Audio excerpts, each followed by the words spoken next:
Welcome back to Food for Thought. I'm your host, Jack, and today we continue our C.S. Lewis mini-series with episode 4.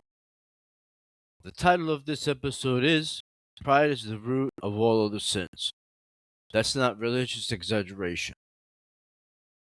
Lewis argued that pride is the essential vice, the one sin that makes every other sin possible. It is the hidden engine beneath envy, resentment, bitterness, self righteousness, cruelty, and even counterfeit humility. Pride doesn't always look like arrogance. More often, it looks like comparison or superiority. The quiet conviction that you're just a little more enlightened, a little more moral, and a little more deserving. It's the voice that says, I would never. It is the satisfaction of being right. It is the pleasure of looking down. Lewis called pride the complete anti God state of mind because pride doesn't just break rules, it competes with God. Today, we're going to confront why pride is almost impossible to see in our lives, why it infects even our good deeds, and why humility feels like death before it feels like freedom. So hold on tight, this one may sting. Let me read you the quote from C.S. Lewis that I alluded to a moment ago. Pride is the complete anti God state of mind. It is the utmost contempt for what is, because it values only what is not. That's from C.S. Lewis's Mere Christianity. Let that sink in for a moment. Lewis doesn't say pride is just one sin among many. He says it's the root, the original engine of rebellion, self deception, and spiritual blindness. It's subtle, quiet, almost invisible, but it's the part of us that whispers, I know better than God. I can fix this myself. I can be good enough on my own. And honestly, most of our spiritual struggles can be traced back to this quiet, stubborn voice. Today, I want to unpack pride, how it works, why it's so dangerous, and how Lewis believed humility is the only antidote strong enough to disarm.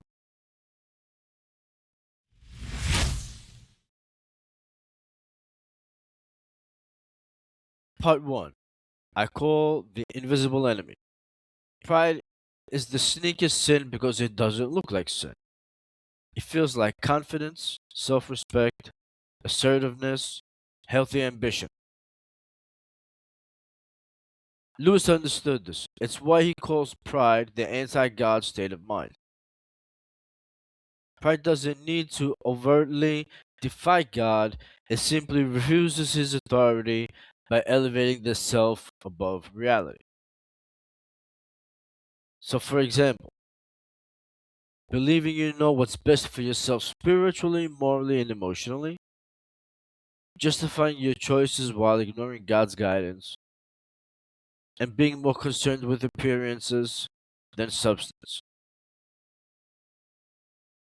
And here's the kicker: pride rarely appears as arrogance to you.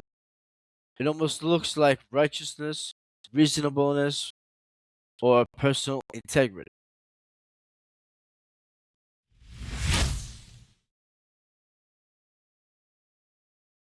Part 2, I call pride and self deception.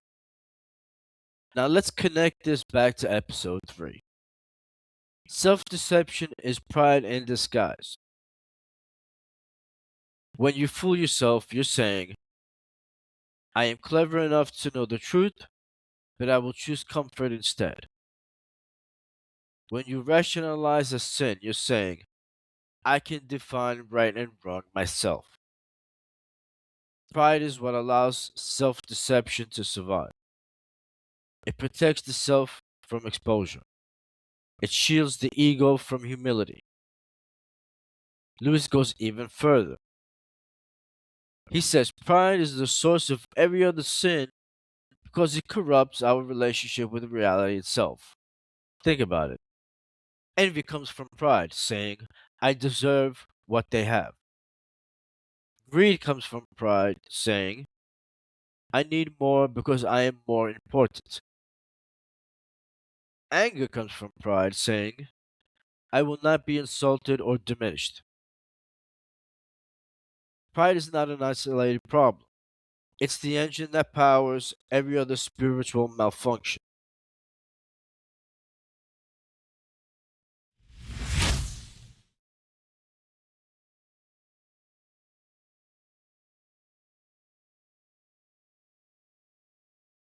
Part 3 I call humility the countermeasure. So, what does Lewis propose? Humility. Not humiliation, not self hate, not quiet resignation. Humility is seeing yourself clearly in relation to God and reality, knowing your strengths without worshiping them, seeing your weakness without despair, accepting God's authority, guidance, and judgment. Humility doesn't make life easier, it makes it honest. And honesty is the gateway to spiritual transformation. Lewis uses the metaphor of the anti God mind versus a God centered mind.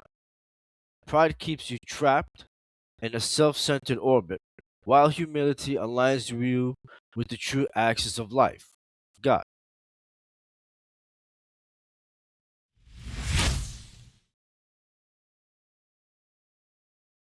Part 4 I call the consequences of unchecked pride. Unchecked pride does real damage. It blinds us to truth, it stunts spiritual growth, it corrodes relationships, it keeps us comfortably far from God. And it's so subtle that you can live decades without ever realizing it. Lewis warns pride is not something you conquer by willpower alone.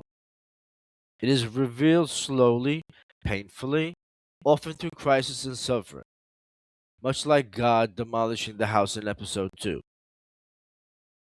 The disasters, frustrations, and conflicts you face, they're sometimes God showing you the cracks pride hides.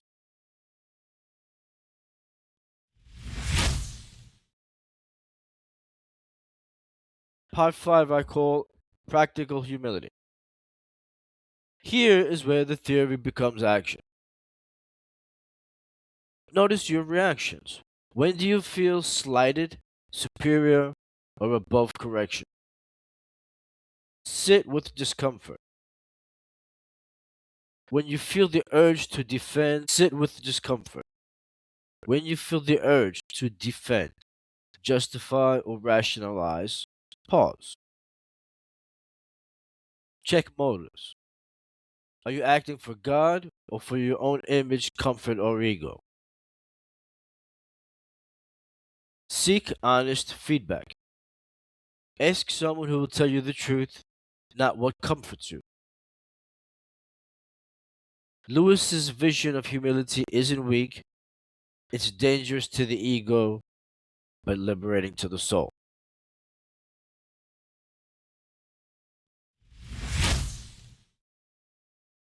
Okay, so we've almost reached the end of this episode.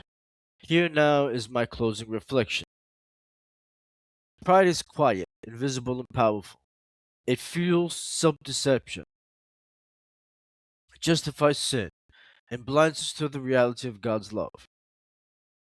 But humility is stronger. Humility is the doorway. Humility doesn't just prevent pride from taking hold, it opens space for real transformation, for life rebuilt on truth, not on comfort, pretense, or ego. The question to wrestle with today: where in your life has pride been quietly running the show? And what would it take to let humility take the lead? Next episode, we'll look at how God redeems the broken, the proud, and the self deceived, and why transformation always demands both courage and surrender. Thanks for listening today. If anything I said resonated with you, hit like or subscribe. Maybe tell your friends about what you heard today. I'll see you next time as we continue our journey through the insights of C.S. Lewis. And remember, question what you know, challenge what you believe, and see where the truth takes you.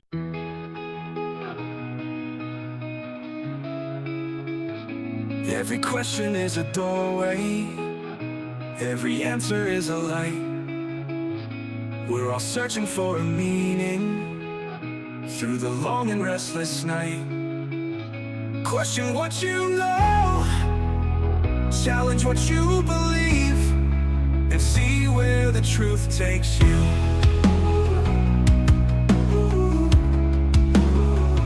Step beyond what feels certain, let your heart begin to see. It's the questions that awaken all we're meant to be.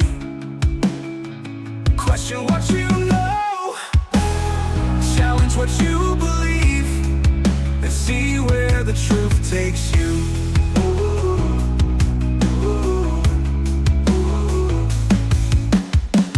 Not every answer's found in the light. Sometimes it's the journey through the unknown that brings us home. Question what you know, challenge what you believe, and see where the truth takes you.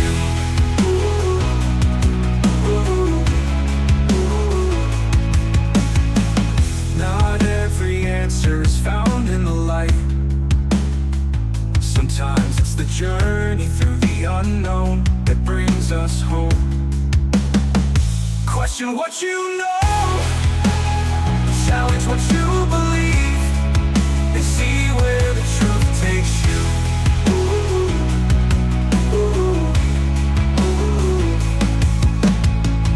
Not every answer's found in the light.